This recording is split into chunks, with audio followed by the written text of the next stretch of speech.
ปีพุทธศาสนา2568ว่าปีใต้258819นี้ปีก็จ่ายถึง386คู่ปีคิดวันที่7เดือน3ปี2025เดือน4ขึ้นมาวันละอยู่9ค่ำขึ้นวันทน7เท่ายามจ้างตื้อกำตรา6 โมงต่อถึง8 โมงในปางจ้างตื้อกำตรา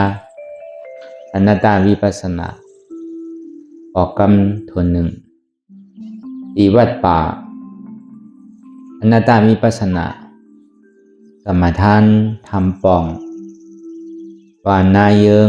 หน้าสารเจเวงสีเสียงเจตอนตนตีในเมืองใต้ปอจันในเกาะเขาติไรมาซับแรงลายไว้วางใสซับแรงดองอนัตตาวิปัสสนาภาวนานั่นไงอ่อนตั้งสุดในก็เรานางขากายขุดขากว่าทับต่างขาซ้ายก็ไรอันนั้นขาซ้ายทับต่างขากว่าก็ไรมือสองขอนต่างไว้เหนือตาเขาไว้ตัวซื่ออย่าไปเคียงป้นอย่าไปย่านป้นเพราะอย่างในเขารับหูเนอปัญญาปิญญารับตาเนอปัญญาปิญญาอยากโดยดีมันน้อยอยากหัดใจเตียนเท่าผู้นั้นอันไรเสียนอันในเตียนมันพูดบอกเกิดเป็นมานั่นคือเขาหมอวางเป็นอนัตตาอะไรอ่อนตั้งเขาไปหันเจ็บไปหันทุกขะไปปองใส่เนื้ออนัตตาในก็ดีร่วมเธอใส่เขาอ่อนตั้งเธอใส่เขายาวๆเธอจะออกยาวๆเธอใส่เขาลึกๆเธอจะออกลึกๆเขาเกิดออกตายเขาเปลี่ยนออกลูกป้องเกิดเวียกตายไหนแต่ว่าเขาตัวหลอกอะไรไงเขามีญาณทั้งหันคือใจญาณทั้งโอนคือใจหันเฉพาะนี่มันนำอู้เปิงไรเอาตั้งแต่ซิวต่อไปเป็นแน่มีอะไรพองละไหนที่ว่าเป็นเฮามีเฮาเตียนเฮาอู้เปิงพองงำใดเนี่ยใครเข้าก็เข้าอยู่ใครออกก็ออกอยู่ใครป้องก็ป้องอยู่ใครแวบไหนก็แวบอยู่ในดีเจมันไหนใครเข้าวันป่องแสงแรงใส่ว่าตั้งแต่ซิวต่อไปตีนในมันใจของเฮาเนี่ยมันเป็นอนัตตาสองมาในอยู่ใจป้องใจบิววนดึกวนเดินเปลี่ยนเล่างุนยิดอยู่หยาบขั้นคันใจซ่าใจบีวนตั้งหลังป่องตั้งหน้ากำปอยาก่อนวนสังใจที่มันเปลี่ยนอยู่เรื่องไหนเนี่ยคือเขาพอหูหันตันจอมใจว่าปล่อยให้มันวนกากาวากาเป็นเขาทิ้งซิมเกิดมันไรเสียตาเนี่ยก็คือหูหันตันจอมที่ใจมันเปลี่ยนอยู่ก็วันนั้นเนี่ยตั้งหลังป่นมานั่นเนี่ยก็มันก็สุดมดเสียงกว่าเย้าเฮ็ดสังเสียก็เย้าอย่าไปเอามาวนแทงอย่าไปเอาลาดอย่าไปเอามาเฮ็ดแทงเนี่ยก็เป็นลองตั้งดีนั่น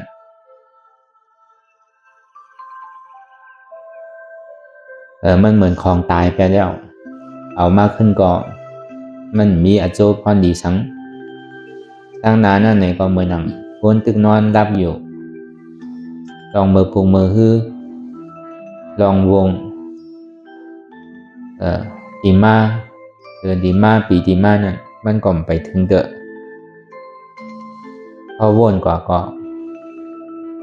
เหมือนหนังก้นตึกนอนรับไปหนังก็ดีมึนด่ามาก็มีสังเตะก็ในมันมาสู้เฮาในเฮาซ้ำวนอันเฮาวนอยู่เฮาซ้ำหันอันเฮาหันอยู่เฮาซ้ำวนก็เป็นนั่นแหละเหมือนหนังก้นตาบอดพอมันหันบนมันดีเป็นสมาธิแบบ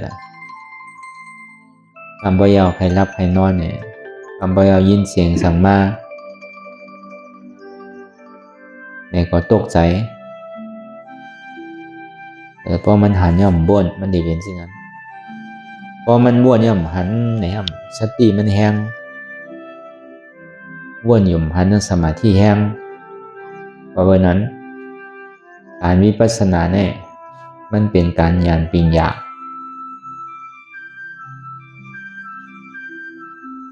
กำในหันใจวนกว่ากาวากาเป็นกำบนตั้งหลังไอ้กำปองตั้งนายกำปอยากบนสังไงเห็นที่ไหนกว่าที่เด็กย้อนเปิดสังใดเป็นนั้นเนี่ยย้อนเปิดว่าใจเตียนมันเป็นอยู่เนี่ยมั่นใจของเขาแบบนั้นแหละใจเนี่ยก็เป็นอนัตตาใจเก่าสามารถในบางเขียงบางข้ามบางย่ำเนี่ยก็เปียวมันเซื่ออยู่เวลาบางเขียงบางข้ามบางย่ำเนี่ยก็ขี้ใจมองใจมันดีใจหุบใจหายใจห้องใครบางเขียงบางข้ามบางย่ำเนี่ยก็ดีดูชาดู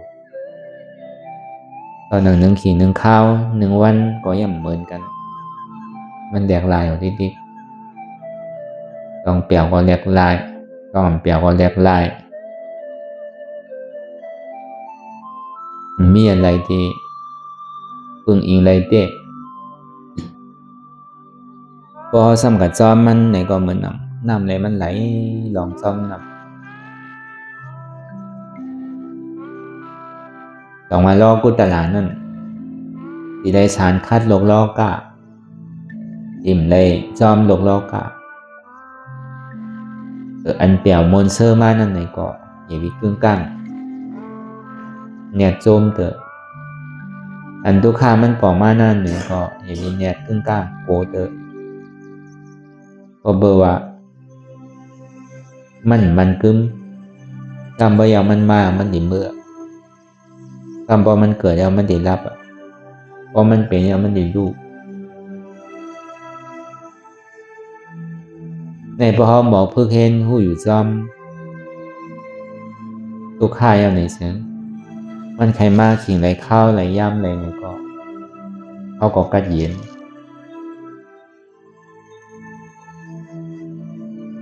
สุขามันมากระหือในก็ห้อมหลวงโตห้อมติดมัน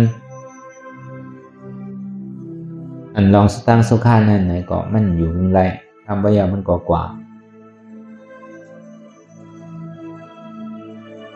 ก็เบอร์นั้นไหนโดยเสียเฮาโหลดปองแจงแรงใสลองตาราลองที่มันเป็นอนัตตาเปิดอันเฮาเหตุการณ์อยู่เมื่อเดี๋ยวเนี่ยเฮาเหตุการณ์อนัตตาเนี่ยมันเป็นคอสังคำสอนของพุทธคัมภีร์เป็นเจ้ากูสุดีมาเนี่ยก็สัมดีมาฮอกับการได้ลองอนัตตานั่นก็เพราะนั้นเขาหลวงมุงมองสุต้องพระราสูตั้งนายพอมีตื่นตั้งเข้ายามเมื่อเดี๋ยวเนี่ยเป็นอันสร้างถูกเฮ็ดไว้ดีโดยเสติไว้เฮ็ดของว่าเขาเป็นอะไรก็คือก็เขาก็เฮ็ดกว่าตามแห้งเขาเตี่ยมันมีแค่เดิมเฮ็ดนั่นแม่ก็อย่าพี่เขาซุ่มนั่นก็อะไรน้ำแม่ก็แค่หาดีว่ามันมี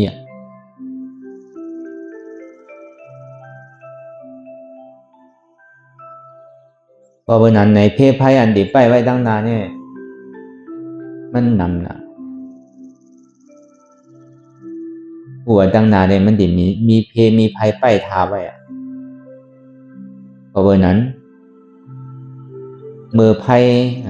เพภัยเนี่ยย่ำไปตันมาฮอดย่ำไปตันมาซ้ำย่ำไปตันมาเข้านี่ก็เขาโดดตันหนตั้งมันให้อันดีกว่านั้นนั่นให้เกิด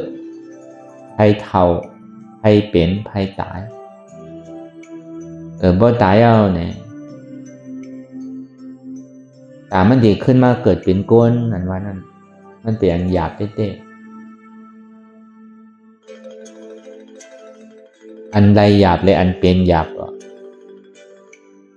อันทบหยาบก็เบอร์กู้โสเขาเนี่ยดีเดอเสียนเขาเลยมาเกิดในภาวะจารบันเนี่ยแต่ว่ากามเขาเนี่ยดีเหลือเกินดีก็เบอร์สังดีก็เบอร์อันเขาเลยมาเกิดเป็นก้นเนี่ย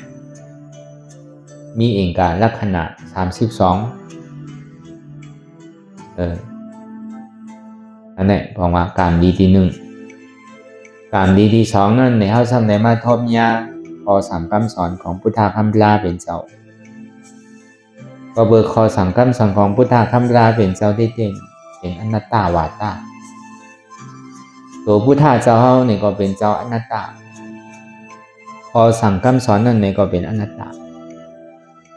อริยะเขาเจ้าเตียนได้ทบตราทุตราเมตรกว่านั้นเนี่ยก็เบิกหันถึงว่ามันเป็นอนัตตาเลยตรงที่ขึ้นเป็นอริยะแล้วก็เบอร์นั้นเนี่ยพอเขาเลยถ่อมได้ยินอนัตตาอย่างนี้ซึ่งในเขาทมยาศาสนาเนี่ยเป็นการเลี้ยวบางโลกกัมพานี่มันมีพุทธศาสนานั้นเพราะว่ามันมีในเกิงติ๊กที่เขามีสถานที่เขานั่นมันมีหลายเกิงหลายอันก็หลายก็ว่าตั้งสอนเจ้าเก่าแน่ใจชื่อใจพอเขาทมยาสลาพิษเนี่ยก็ที่เขาปักคิดตกนั่นทางว่าดีกว่าเมืองผีทำลงนาลายทางว่าดีกว่านิพพานทำลงตั้งใจนั่นน่ะทางนี้ขึ้นดังเหนือทำลงตั้งใจเพราะวันนั้นก็เป็นวาตาพุทธคันพระเป็นเจ้าเนี่ยมันเป็นอนัตตานั่นก็พอเลยถ่อมได้ยินอนัตตายุ่มย้ำคันธาหาเปิงในเบนอนัตตาเนี่ยอันนี้เขาเป็นคนพุทธศาสนาแก่พอมได้ถ่อมได้ยินในศาสนาพุทธานมาเนี่ยนั่นใจว่านุ่งโคขาวโคเผิกเคินวัดเคินว่านามันโหปากโหเหงบุญเจ้ามีอันโหหมื่นโหแสนโหล้านมันได้เป็นพุทธศาสนาเจดีย์กองมูมีน้ำก็อันโหหมื่นโหแสนเหมือนหนังกัดกูเพราะว่าดังเมืองไต้เขาก็อันน้ำที่สุดเนี่ยในเมืองไต้เพราะในเมืองดังเมืองมันเนี่ยก็ตีประกันนั่นอันนี้ก็น้ำมันว่ากับการเลยลองเจดีย์กองมูมันว่ากับการเลยลองบุญเจ้าบุญจ้างเขานำแหละไปว่าเป็นศาสนาใจมันว่ากับการได้ลองอื่นวัดนอนว่านุ่งโคขาวโคเผิกเลยว่าเป็นศาสนาก็ไม่ใช่ศาสนาเนี่ยมันเป็นสมาธิที่ได้สมาสังกัปปะเนี่ยเป็นตัวศาสนาเป็นตัวพุทธะพระเป็นเจ้าเป็นอันตังตัวพุทธะคำพระเป็นเจ้าก็เบอร์สมาวาจาสมากรรมันตาสมาอาชีวะนั่นพระเป็นเจ้าห้อมป้องมาเนี่ยก็มันจึงมีไว้พวกนั้นมีศีลนั่นเหมือนเจ้ายายเซ่เขาเตียนจ้างตื้ออยู่ในเถินในป่าใช่ไหมเขาก็มีศีลเหมือนเฮ็ดสมาทานนั่นก็เหมือนนั้นก็มันก็นั่งจุ่มปกก็ออกโหอ่านโหวันโหวงโหเดินโหปีมันก็เบอร์คำผู้ว่าทุกข้าเป็นอนัตตาเอาใจไปเป็นอุเบกขาเป็นนั้นก็เบอร์นั้นถ้าเป็นสอนว่าเนี่ยแต่ที่ป้องมันหนึ่งสู่ง่ายๆเป็นอันหยาบในโลกกัมพาไว้แน่ๆพระเป็นเจ้าป้องมากกว่าสีสูเอาตั้งแต่พระเป็นเจ้าก็กุสันก็นั่งกันกัสปะย่อกว่าเมื่อเดี๋ยวเนี่ยเป็นพระเป็นเจ้าก็ธรรมะอันนี้สีสูไว้เสศาสนาพุทธะคำพระเป็นเจ้าก็ธรรมะเขาสุดเสียงกว่าย่อนี่สิมันมีศาสนาพุทธานว่านั้นกระโจติได้ทบในญาทางอ่านโหอสังเขมันง่ายๆอ่านโหอสังเขเนี่ยพอที่เอาปุ่งแตกมันนั่นเป็นหนังหือไว้ละหนึ่งอสังเขนั่นมันนำตานหือไหน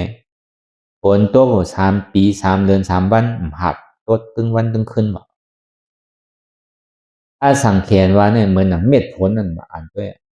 ตกโตในกัมพาเนี่ย3 ปี3 เดือน3 วันจึงดีเป็นอสังเขหนึ่งปอกว่ะ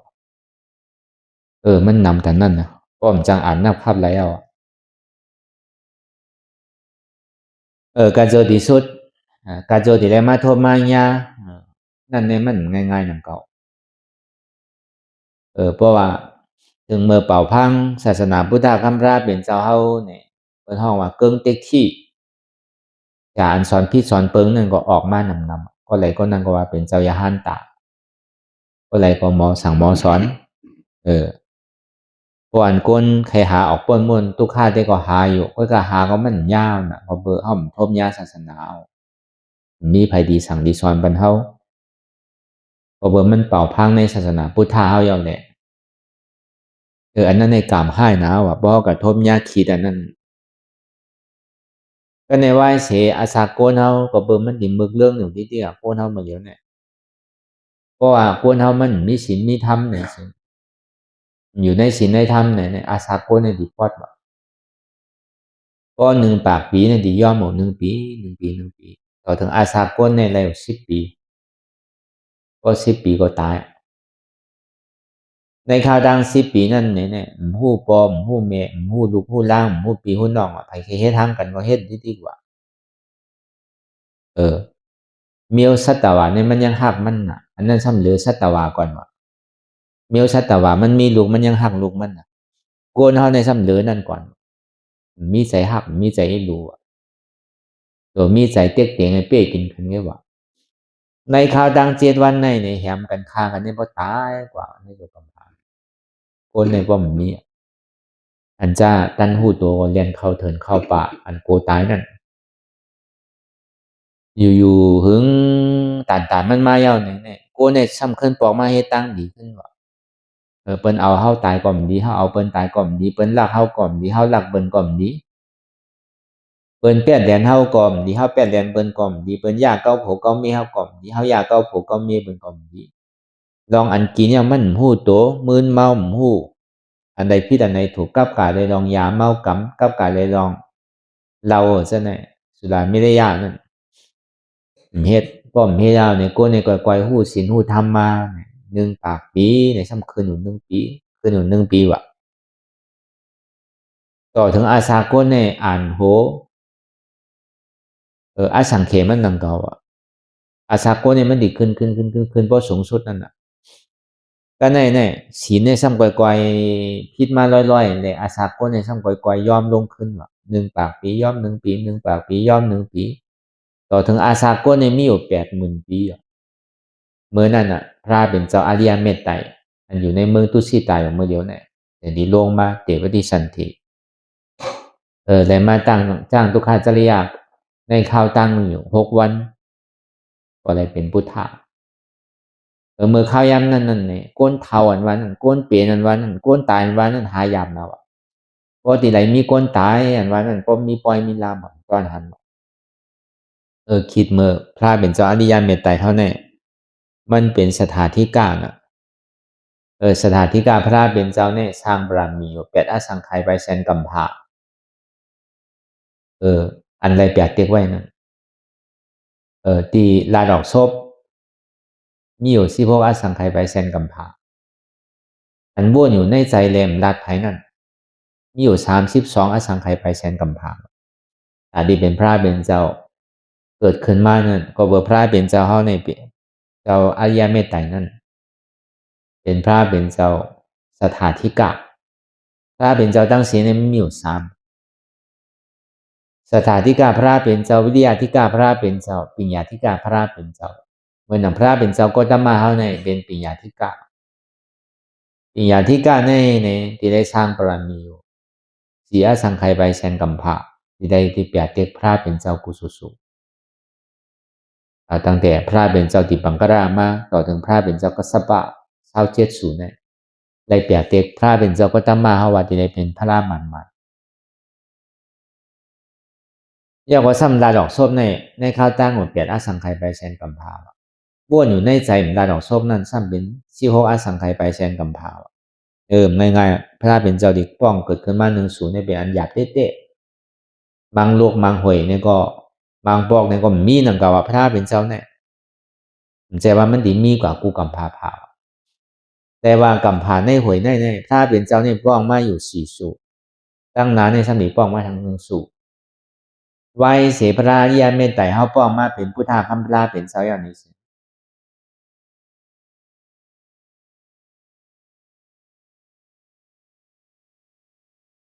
และมาชอดเอาไว้เนี่ยสัตวะตั้งโมตั้งเสียงกว่าเย้าในก็กำในเมียศาสนาพระเป็นเจ้าอริยเมตไตรนั้น ก็ในปัจเจกาพุทธาเขาในเตียนเขาสร้างบารมีอยู่สองอสังไขยไปแสนกัมพานั่นเหมือนหนังเตวตัดเขาเหมือนหนังอาจารย์ชาติเขาฉะนั้นเขาตีคืนไม่เนี่ยมาจ้างตื้อกรรมตลาเนี่ยเลยเป็นปัจเจกพุทธาเป็นพระลานเด็กสอนได้เพื่อจะเอาตัวเจ้าเก่าป้วนไงอันนั้นเป็นห้องว่าเป็นปัจเจกพุทธาไว้เสียสุดอันนั้นมาเยาเนี่ยในข้าวตั้ง100,000 ปีวะไพ่ตีร่างกำพาวะ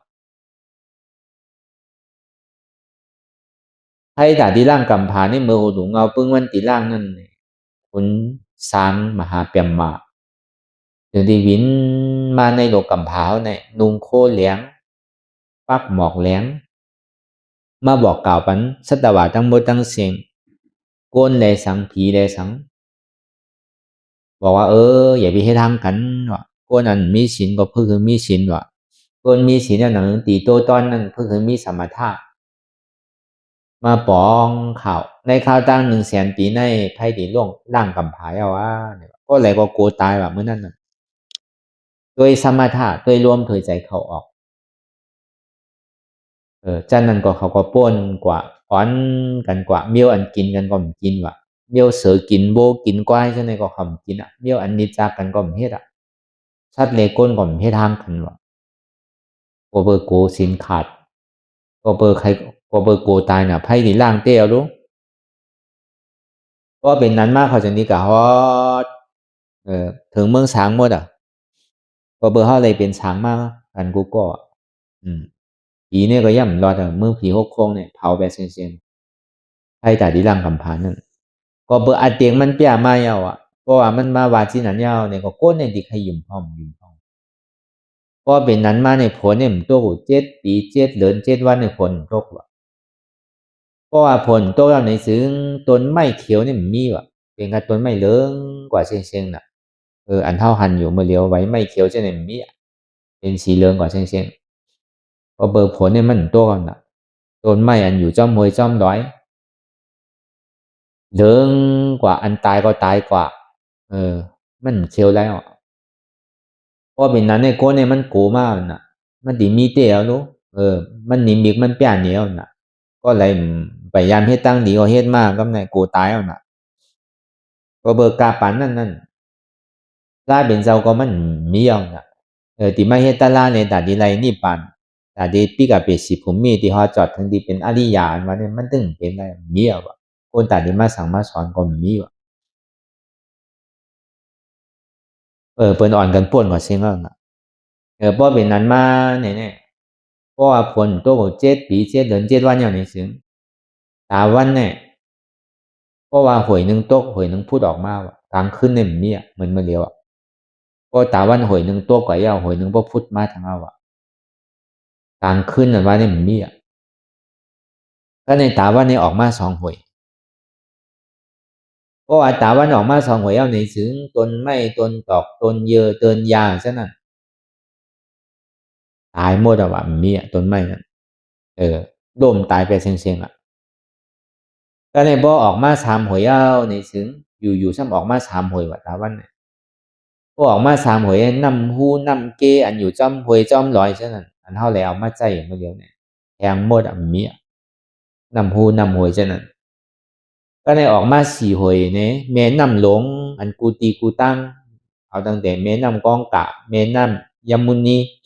แม่น้ำใหญ่แม่น้ำหลงในกำผาหลงเนี่ยแทงเกิดหมดก็ออกมา4 หวยมีอ่ะแม่น้ำใหญ่แม่น้ำหลงซะนั่น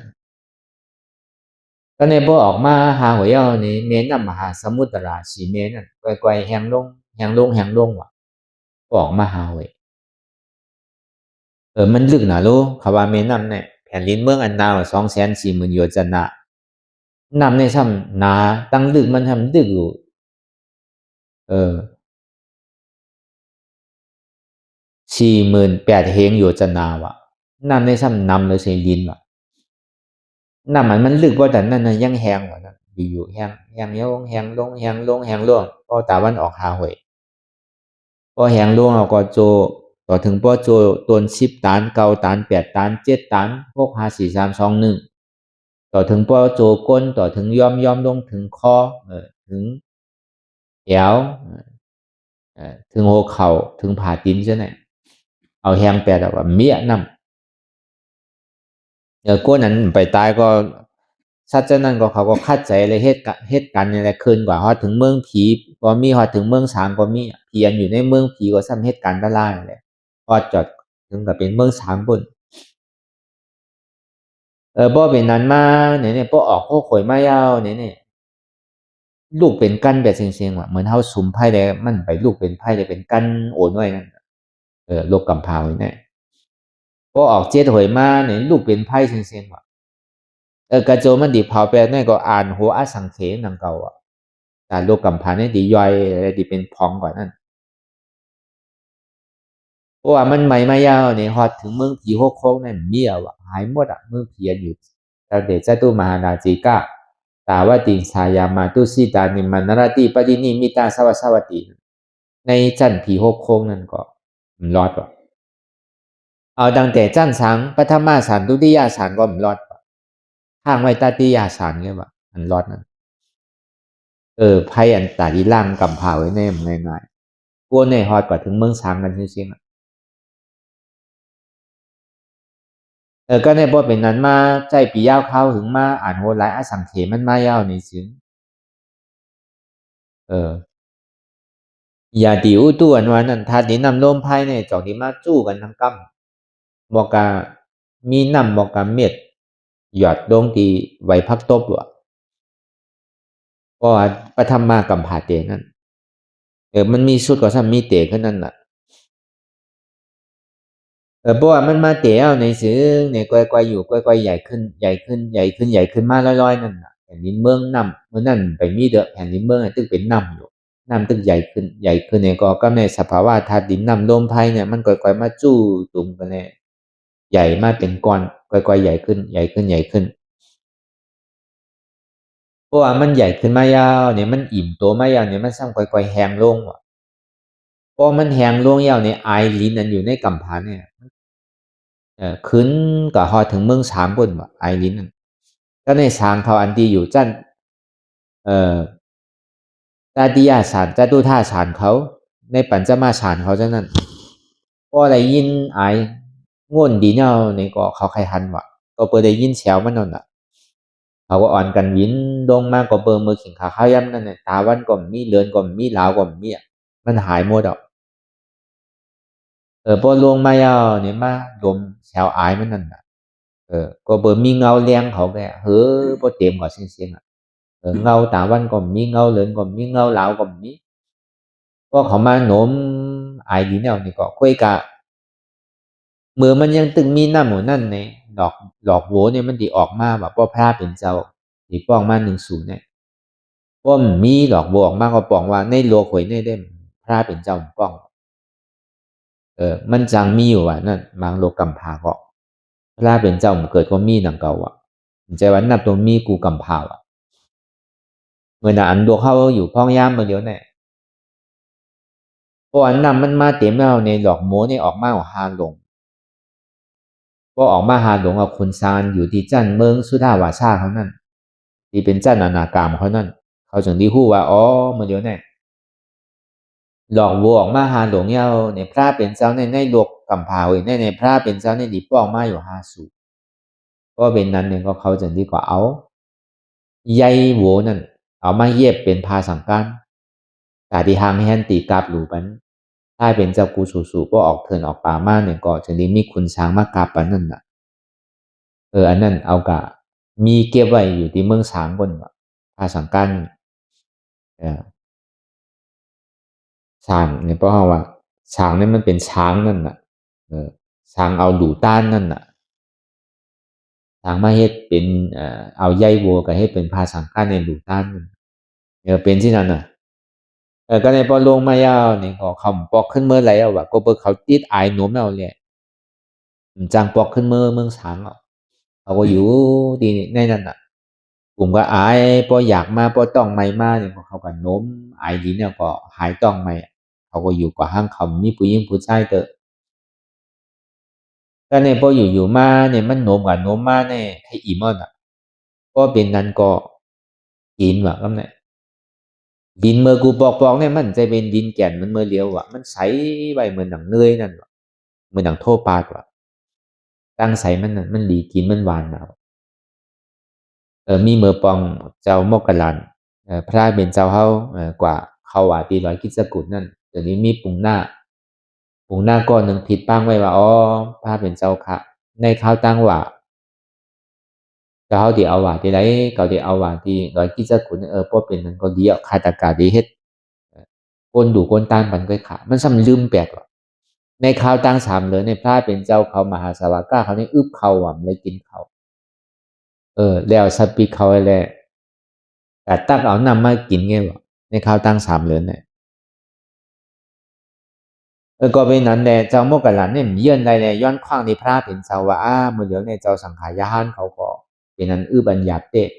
ก็เป็นนั้นในคดีย้อนขว้างพระเป็นเจ้าคดีพูดเอาในแผ่นดินเมืองอันที่มันมีหินอันกินไรนั่นน่ะคดีเอามากราบหลูปนอเนี่ยพระเป็นเจ้าห้ามในพิเทศเป็นชื่อก็ตามมีตามเกิดเออมันถึงไรเป็นชื่อก็เป็นชื่อนั้นกว่าอย่าพิเทศชื่อนั้นเนี่ย ก็ในพอถึงมือออกว่ามาในปุ่มหน้านั่นจะนี่คุกใจเลยว่าโอ้ก็เลยผิดปังพลาดเป็นเจ้าไว้เนี่ยก็เลยกับตัวรุ่นเนี่ยก็เบิกการมันนำนั่นเนี่ยมันจะนี่มาไวซามันก็ออกว่าถึงที่ออกว่าไม่เอาก็มันก็ไวซาได้ซ้ำขึ้นกราบเขาซ้อมพักซ้อมดีๆถึงที่เขากินกว่าก่อนหน้าตาอันเปรียวเปรียวมวนมวนเซ่อเซ่อจมกินจมสังก็มันมีแบบเมื่อได้กินก็เป็นสังถึงที่ได้กินมาเนี่ยก็ใจมวนใจเซ่อใจขยักเขาขยักสังมันหนัง ตาหันตันหามันมีนั่นน่ะก็กินแบบธรรมดาเตียนคำยำกินนั่นน่ะก็ในเจ้าโมกขลาชนี้ถามพระเป็นเจ้าเปรีอ้ามคาเนี่ยของว่าเป็นเจ้ายาหันตากันหมดในตาที่มีลองตั้งจิตจับกับลองอาหารตั้งกินนะว่านี่มันมีไรมันเป็นอะไรวะอยู่ชื่อหือในก็ถึงไรกินชื่อกันเลยก็กินเบอร์หลูอยู่กันน่ะจะไปกินเบอร์หลูฮือเอ่อ ตั้งกินมันแคบมันดีกินดีว่ามันใจอันนี้เขาก็ว่าเปิงหนึ่งอันนี้มันเป็นศาสนาศักดิ์สิทธิ์ไว้ว่าเมื่อโหลูเงากำผาเมื่อสางเขาลงมานั่นว่าเขามาหนูมาอิ่มว่าอิ่มว่าซ้ำกินเนอะครับเนี่ยก็ในพวกกินมายาวในก็เฮ็ดกว่าให้มากกว่าซ้ำข้านมากน่ะค้างไว้เป็นของไผของมันตีไผตีมันเออไปพอใจเธอเนี่ยมันซ้ำอยู่ไกลมันซ้ำมีกุฏิดินนั่นดินนั่นกินไรนั่น เดี๋ยวนี้มาเอาพวกกินเนี่ยก็ซ้ำขึ้นหอปอกะจ้อมก็เนี่ยไปเปี้ยงปอเตอซ้ำค้างไว้เป็นทีไผทีมันก็ในกับกะได้ลองล้อผ้าต่อซาหม้อห้ามาหน้าที่เนี่ยมันก็ปอกขึ้นมาจ้อมก็ในพวกกินกว่ากินมาทางมันก็พอมันมีใจผู้ใจเนี่ยก็เย็นเป็นก้นใจแปดว่าทางมันก็พอมันมีใจมียิ่งเนี่ยก็ซ้ำเย็นเป็นมียิ่งแปดว่าทางมันก็เนี่ยก็มีใจผู้ยิ่งผู้ใจเนี่ยมันก็ซ้ำขึ้นกับเฮ็ด ฉานมันขึ้นเนี่ยก็ซ้ำขึ้นกับเกิดเป็นช้างขึ้นว่ะบางก็ซ้ำขึ้นกับเกิดเป็นเมืองผีว่ะมันเป็นที่นั้นมาตีๆกันนะในกัมพะในปฐมากัมพะมันก็เป็นที่นั้นอ่ะเพราะว่ามันเตะมันซ้ำลูกเพราะลูกซ้ำเตะก็เจอที่มีพระเป็นเจ้าหนึ่งสู่ป้องเกิดขึ้นมาในโลกล่อการว่านะมันของใจของง่ายๆว่ะ เพราะวันนั้นอันนี้มันเป็นตอนสอนซื่อหือนี่เป็นตอนสอนว่าอันเฮามันหนังตาลายอยู่ในนี่ก็มันใครเจ็บใครก้นใครขึ้นใครเมยคือก็มันมีลู่มีหายมีก่อยมีกดมีปังนั่นก็อย่าไปถามว่ามันดีเจ็บบ่ติ๊กๆอย่างว่าอย่าไปถามว่าตัวข้านี่มันติมีอยู่ติ๊กๆเพราะเฮาตัวก็ติ๊กๆก็สุดนั่นก็ตอนหนังโลกกำพร้าไว้ในเฮาถังอาติมมันดุ่มเดียวมันกลปังอีกบ่ถึงขิงขาข้าวยามมันมาเนี่ยก็ยังตีกลตีปังตีก่อยแบบนั้นก็ มีอันใดที่ถาวารามันกึมก็เบอร์นั้นแหละลาเป็นเจ้าจังเดียวว่าสัพเพสังขาระอันนี้จ้าเนี่ยสังขาระตั้งหมดตั้งเสียงนั้นมันกึมเหียนในสัจจวาระตั้งหมดตั้งเสียงในหมื่นในแสนโลกธาตุเนี่ยมันเป็นที่อันมันกึมเหียนย้อนเบอร์นั้นในจึงที่เฮ็ดคือเวเนี่ยสัตวะเฮาเนี่ยเป็นกองทุกขาลงว่าของมันกึมเนี่ยมันจะนี่เป็นทุกขาว่ะก็เปิดว่าผู้หันถึงเฉพาะอนัตตา เอาว่าสัพเพสังขาระอันนี้จ้ะสัพเพสังขาระทุกขาสัพเพสังขาระอนัตตาก็เปิ่มผู้หันถึงว่ามันเป็นอันนี้จ้ะผู้ว่ามันเป็นทุกขาผู้ว่ามันเป็นอนัตตาเนี่ย ถางว่ามันเป็นนิจจะอันมันกึมซ้ำถางว่ามันกึมอันมันเป็นของทุกข้าลงในซ้ำว่าอยู่มามันเป็นสุขข้าวติ๊กอันที่มันเป็นอนัตตาในซ้ำอยู่มามันเป็นอัตตาติ๊กย้อนเปิ้นนั่นแหละคือเวยเนี่ยสัตวะในปันขึ้นดงแดกลายค่ายกว่าตกลงที่เตี่ยมหมดติ๊กเนี่ยตาที่คือขึ้นตั้งเหนือเนี่ยเป็นอันหยาบตาที่ลงตั้งใจซ้ำเป็นอันง่ายก็เปิดทำมีอำหันทำใจผู้เนี่ยย้อนเปิ้นนั่นในลูกที่อวิชชาปัจจยาสังขาราอวิชชาก็เบอร์ทำมีหันทำใจผู้ปัจจยาปั่นคืนดงแยกลายค่ายกว่าภาวะหนึ่งยาวภาวะหนึ่งปั่นตรงติ๊กสังขาราอวิชชาปัจจยาสังขาราเกิดยาวตายยาวเกิดอ่านนับคับอะไรตายยาวเกิดมาเกินกลมหูตั้งหนังปนมาหนึ่งเตียมันมีเตียนเท่าไรตายเลยเกิดป้อมมีตั้งนานในซ้ำดีไรตายเลยเกิดทั้งเกิดกลมหูก็เบอร์ทำมีหันทำใจหูเนี่ยกลายเป็นเจ้าจังดีอื่นออกในใจในคอหังกวยลานออกโชบนังเก่าถึงดีเป็นสัพพัญญูได้หยาดมากมาเรือน6 มนนั่นกลายเป็นเจ้าก็วนในใจอวิจจาปัจจยาสังขาระก็เปิดอวิจจาเนี่ยพระเป็นเจ้าจังดีมาวนทัดสางว่าก็เปิดอันใดเป็นอจองอวิจจาเนี่ยลูกที่ไรมาลูกที่อาสวะก็เปิดมีอาสวะเนี่ยจังดีมีอวิจจาก็เปิดมีอวิจจานั่นเนี่ยจังดีมีวิญญาณก็เปิดมีวิญญาณตอนที่ก็เปิดมีวิญญาณเป็นอาจองในส่วนที่มีนามยุเป็นอาโจก็เปิดมีนามยุนั่นเป็นอาจองเหตุตอนที่มีสลายตนะนั่นเป็นผลอาโจก็เปิดมีสลายตนะเป็นเหตุทางเงาจ้องนี่ตอนที่มีภาษานั่นเป็นอาโจ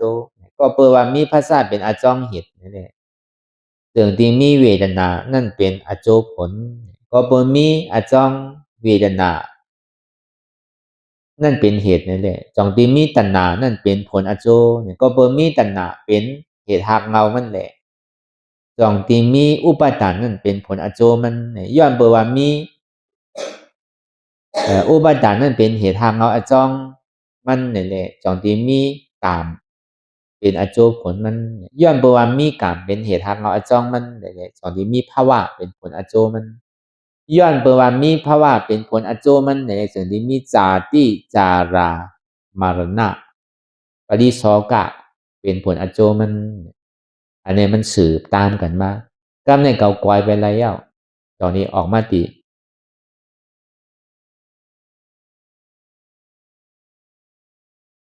อวิจานิโรธนั่นวิญญาณนิโรโทนั่นวิญญาณนิโรธนั่นนามโยกนิโรโทนั่นเพราะว่าอวิจารรับกว่าเย้านี่ก็ สังขาราเนี่ยก็รับกว่าย้อนเบอร์ว่าสังขารรับกว่าเย้าเนี่ยวิญญาณนั่นก็รับกว่าย้อนเบอร์ว่าวิญญาณรับกว่าเย้าเนี่ยขาดกว่าเย้าเนี่ยนามยุคนั่นก็ขาดกว่าก็เบอร์นามยุคขาดกว่าเย้าเนี่ยสลายตนะนั่นก็ขาดกว่าตกกว่าก็เบอร์สลายตนะนั่นขาดกว่าเย้าเนี่ยก็ภาษานั่นก็ตกขาดกว่าก็เบอร์ภาษาตกขาดกว่าเย้าเนี่ยจองดีเวทนานั่นหนึ่งในส่วนที่ขาดตกกว่าก็เบอร์เวทนาลูกขาดตกกว่าเย้าในตัณหาในส่วนที่ขาดกว่าก็เบอร์ตัณหานั่นขาดตกกว่าเย้าในอุปาทานนั่นส่วนที่ตกขาดกว่าก็เบอร์อุปาทานใจจับจ้อยนั่นตกขาดกว่าเย้าในกามอันว่าในส่วนที่ตัดขาดกว่าอันมาติกามเนี่ยมันมีกามขาวกามล้ำยาวกว่ามีกามขาวล้ำเพราะว่ายังตึงมีกามหมดที่ได้เกิดติ๊กๆด้วยกะพอเป็นอาราธาโผเย้าเนี่ยมันตัดกามไปแล้วกามสุดมีกามเขาก็มีกามล้ำก็มีกามเขาล้ำก็มีอันมันอยู่เนื้อกามเนี่ยเป็นโลกุตละเป็นยาหันตาเขาเนี่ยอยู่เนื้อกามจังว่าเพราะว่าอุปาทานนั่นสุดกว่าเย้าเนี่ยก็กามนั่นก็ตกแบบมีอันว่ามันเป็นแต่กามว่ากามเบิ้นดีหรือกามเบิ้นให้หรือมีกามนั่นก็ตกแบบก็เปิดกามนั่นตกมดสุดกว่าเย้าเนี่ยก็ภาวะนั่นก็สุดกว่าก็เปิดภาวะนั่นตกกว่าเย้าเนี่ยก็จาดีจาราพยาธิมาล่าเนี่ยก็สุดเชียงกว่ามีปล่อยแบบหมดในพระเป็นเจ้าในออกไรกุเตียในตรงวงรอบปฏิจจสมุปบาท12 ยุ่มเนี่ยพระเป็นเจ้าในออกไรกูภายกูไปเหมือนหนังฮาวาเนี่ยออกไรตึ้งเชียงหนังก็ ตีเลยออกทีไรเนี่ยตีเลยออกทีเวทนาในตัณหาสองวันเท่าวันหนังตะลานนั่นเปิงหลงมันนั่นเนี่ยหนังเลยอัตตามันตีออกเพราะมันหันเจ็บมันตึงหันได้เก่านั่นอัตตาอันว่าเป็นเก่าเนี่ยมันตึงหันเปินอยู่ที่ดีก็มันตึกหันเขาตึกหันเฮาตึกหันเปินเก่าเนี่ยไปหันอ่ะเพราะมันหันเก่ามายาวเนี่ยตีได้จุ้นเก่านั่นน่ะสองวันเท่านังตะลานเนี่ยหนังเลยเจ็บมันดีเกิดไว้หนังเลยทุกข้าดีเกิดไว้เพราะว่าเขายอมห้ามอะไรทุกข้ายอมห้ามอะไรเจี๊ยบว่านี้ตัณหานี่มันจังเกิดตัณหาไม่ได้ตกไปเพราะห้ามยอมห้ามอะไรก็เพื่อห้ามขามเจี๊ยบขามทุกข้าอะไรเนี่ยใครเจี๊ยบหายใครทุกข้าหายอันนั้นบอกว่าอันใครหายเนี่ยมันเป็นตัณหามุงมองใครมันหายเนี่ยเป็นอุปทานช่ำยุ่มว่ากรรมก็ไปถึงเดียวปรมีก็ไปมีเดียวเหอะกรรมเกิดแล้วชาติมากกว่ากาเหอะภาวะเกิดแล้วเพราะภาวะเกิดก็เตรียมตัวไว้ดีๆถึงดีเลยเกิดได้เท่าไรเป็นได้ตายเพราะว่ามันขามไรทุกข้ามขามไรเจ็บเนี่ยก็มุงมองใครเจ็บหายมุงมองใครสุขข้ามุงมองใครมันสุดนั่นก็เป็นตัณหาอุปาทานกรรมภาวะเนี่ยก็เหตุการณ์ไล่เหลวก็เดียวเพราะเขามุงมองตัวก่อนดีมันเคยเจ็บคือเจ็บในมันใจเก่าอนัตตามันเคยทุกข้าคือทุกข้าเนี่ยมันใจเก่าอนัตตามันใจตัวเก่าด้วยมันใจเก่าด้วยเจ็บในก่อมใจเก่าด้วยลมแหงไผ่ลูกเขาซุกน้ำแหงลมแหงไผ่ลูกลิ้นแคมน้ำแหงโดมแหงอันว่านั้นเจ็บแก้นต้งตอดเน็ตซานสันไว้โค้มไต่ตอดเตี้ยงเสียบทิบอันในลมแหงไผ่ลูกตัวเนี่ยก่อนลูกทางแหงทางไผ่มันลูกไว้เกิดดีขนาดนั้นลมแหงไผ่ลูกเขาซุกเนี่ยพอห้อมค่ายเนี่ยก็พอเขาโซนไผ่เอาดีๆก่อนนำมันดิโคตรมาพอนำโพดมายาวเนี่ยพอมันไหลตีมายาวนำมันแหงพอนำมันแหงมากำกับเขาก็สุกโดมแหงไผ่ลูกเขาสุกน้ำแหงโดมแหงไผ่ลูกดินแคมน้ำแหงยาวแต่มันดิเผากิเลสนั่นเนี่ยที่ได้ปึงอินเดเสโดมแหงไผ่ลูกดินแคมน้ำแหงก็เขาขำตัวไหนได้เนี่ยก็เหมือนหนังคำโกไผ่นั่นแหละมันเผาคือก็อันจ้ามันเป็นอันแก๊กมันดิออกเสียงอึดคำก็เป็นคำนั่นแหละมันดีเป็นสิ่งนั้นก็เขาว่าไล่อันเขาดีออกเนี่ยได้ออกที่ไหนเหมือนอย่างพระเป็นเจ้าเขากูสูเนี่ยในตรงโมล่อบัติจ้าสมุบัติ12เนี่ยมันออกอะไรกูตีออกไปไหนคนไรก็เบอร์เป็นหยาดสัพพัญญูได้หยาดนั่นแหละเหมือนเท่าใช่ไหมเพื่อการเจ้าสวาก้ามบางเจ้าเนี่ยก็เบอร์ไรเฮ็ดเมื่อปานพุทธคำตาเป็นเจ้าเขาก็สปานนั่นมีเจ้ายาหันเขาเจ็ดเจ้าก็ในก็เบอร์หังในสังขาอันจอมตะลามจอมศีลจอมท่านในซ้ำนำขึ้นพวกอันจอมศีลจอมท่านในซ้ำเก๋ลงก็เบอร์ปัจจัยสีเปิงสีป้าแต่กาเขาซ้ำกว่าจอยแถมอันก้นเตียนมันขึ้นเพื่อกาเขาเจ้าอันดีมีแห้งเก๋นั่นเนี่ยก็จังดาสังน้ำจังเฮ็ดสังน้ำก็เบอร์เปิ่นจอมเขาน่ะก็ในชื่อมันสังขารมีอานามนั้นนั่นว่าพระเป็นเจ้านี่ปั่นก็ดีแล้วเมื่อมันเจ้าอยู่ในอันใดก็พิษอันใดก็พิษเท่าเฮ็ดอันใดก็ป้อมใดก็ในเฮาถังหางไรเฮ็ดเฮาใครมักมันซื้อในศาสนาเนี่ยเฮาใครเฮ็ดซื้อไหนก็เฮาก็ถังหางเฮ็ดเอาอุบโอกันจังนั้นเฮาใครอยู่ซื้อเศร้าซื้อก็มีไผมาว่าปองว่าอาณาอำนาจอุบัติเหตุมันมีในกำมือเขาน่ะเขาใครปีนซื้อก็ปีนได้นั่นน่ะย้อนเบอร์นั้นเขาเจ็ดเจ้าเจ็ดป้าเนี่ยเขาเลยยินยาวเนี่ยก็ใจมันดีว่ะพระเป็นเจ้าก็รัศปาเขาเอาปฏินิพพานก่อนเนี่ยโอ้เนี่ยพอมีที่ไหนเอาอันเข้ามาในศาสนาพุทธคำพระเป็นเจ้าเนี่ยใจว่าใครมาอยู่เกี่ยวอยู่หมดใจว่าใครมามีชื่อมีเสียงใจว่าใครมามักมีดีเป็นย้อนเบอร์นั้นในเขาดีอยู่จอมก้นเมียวในมันสั่งถูกแล้วเขาอ่อนกันกว่าหาตลาเขาอยู่จอมก้นเปลี่ยนมั่นใจจอมเส้นต่างของพุทธคำพระเป็นเจ้าเนี่ยมันดีซุ่มดอกซุ่มหลายได้โปหึงกับหึงมาเขาดีเป็นเขาเขาดีเย็นเป็นเขาไปละเพราะเป็นนั้นในก็ยังอ่านเขาได้ห้อมเป็นเมียวเนี่ยยังอ่านเขาอันวันนี้เขาใครได้นี่ป่านรู้เนี่ยเขาก็ตกลงใจกันเนี่ยเขาไปออกมาไม่เถื่อน ก็ไปออกกันในเถอเนี่ยในก็ดีเชี่ยจานในกันว่าที่พื้นกว่าในร้อยสูงไว้เฮาเมื่อหาตะละก็เป็นที่นั้นได้เฮาติ่มฮัดเฮาติ่มจะตัดใจเฮาให้ขึ้นไหนคืนไว้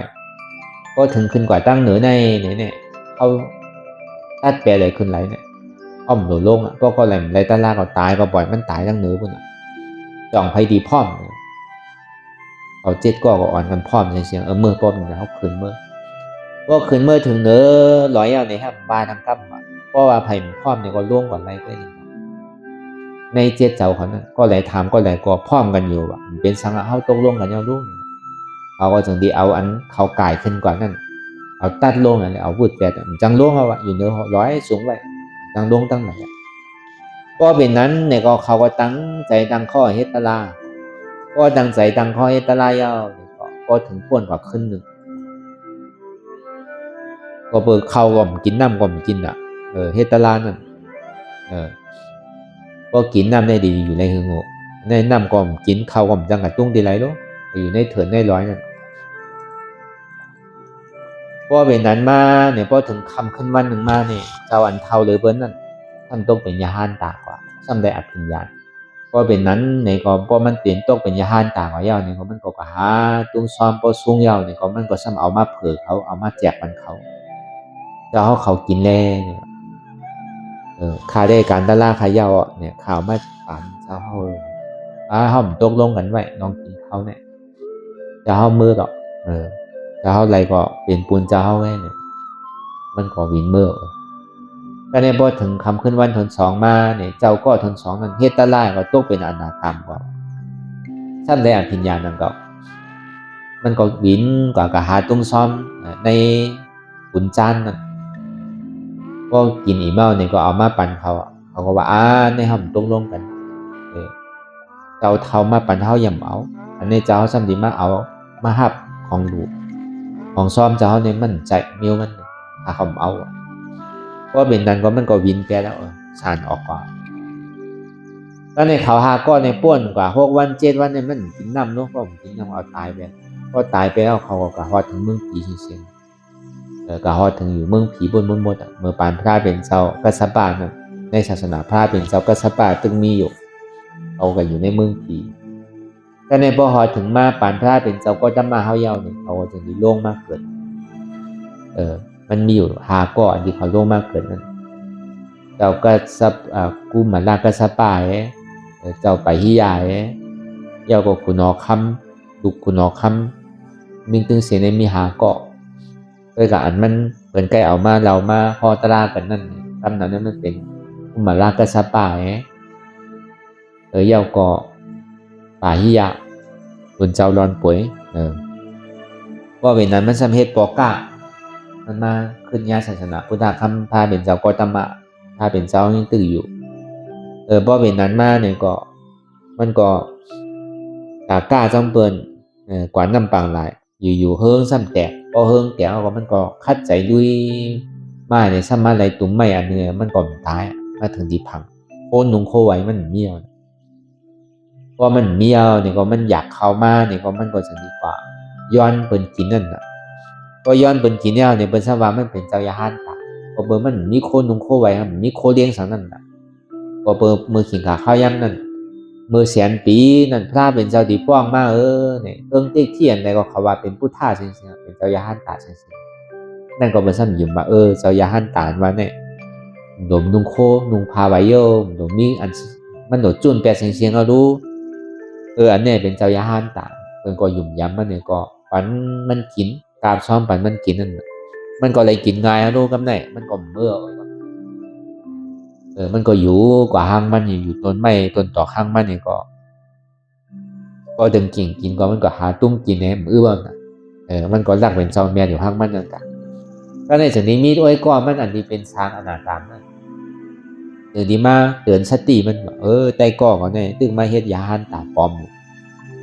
ก็กำกว่าบอกมันแต่มันติดซูเมอร์ได้มันก็จะนี้ไม่อยู่เนื้อกลางหาวเลยมันตึงอยู่ในเงาไม่ก็อยู่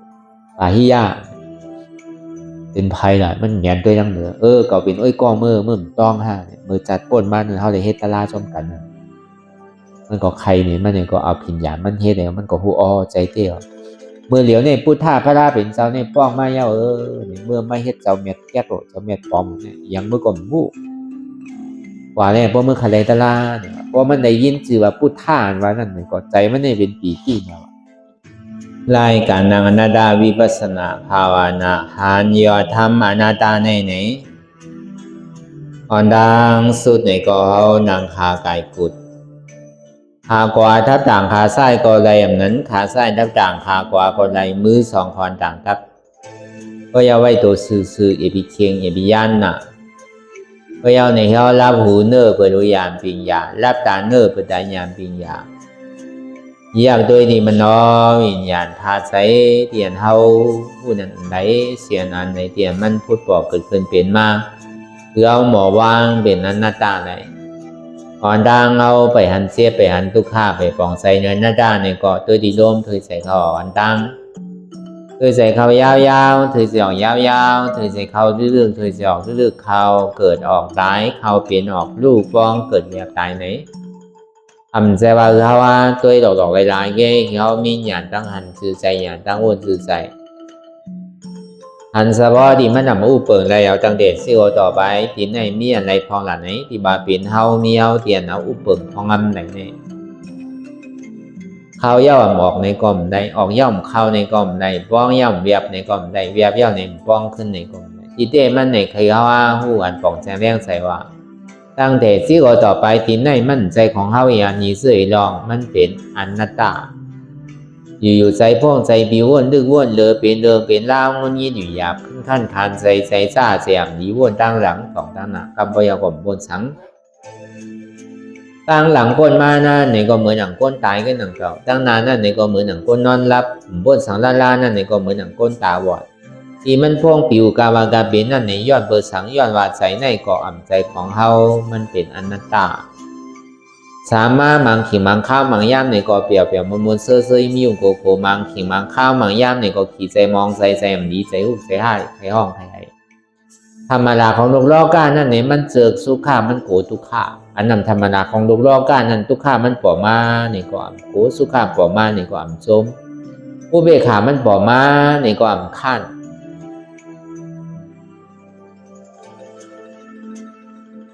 อันมันหมาแมนซื้อใจเพื่อนดังเสียงนั้นหันอยู่ผู้อยู่ย่อมห้ามวางผิดอนัตตาเนี่ยหันเจ็บหูเจ็บห้ามเจ็บหันทุกข้าหูทุกข้าห้ามทุกข้าวางทุกข้าผิดอนัตตาพูดป่อมาดีตัวก่อนใจตัวเก่าเนี่ยพูดป่อมาดีใจก่อนใจเก่า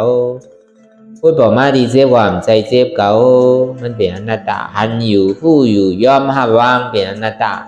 หันเจ็บหูเจ็บห้ามเจ็บหันทุกข้าหูทุกข้าห้ามทุกข้าวางเหตุเจ็บเหตุทุกข้าเป็นอนัตตาเหตุเจ็บเหตุทุกข้าเป็นสังเป็นหัวเก่าเจ็บเป็นขาเก่าขึ้นเป็นต้องเก่าเจ็บเป็นเอวเก่าเจ็บใจเก่าเจ็บหนักเก่าเนี่ยเจ็บหนักอันนี้เป็นเหตุทุกข้าเหตุสุขานั้นเป็นสังมีโหมมีขามมีมือมีโตมีใจมีเจ็บมันเป็นอนัตตา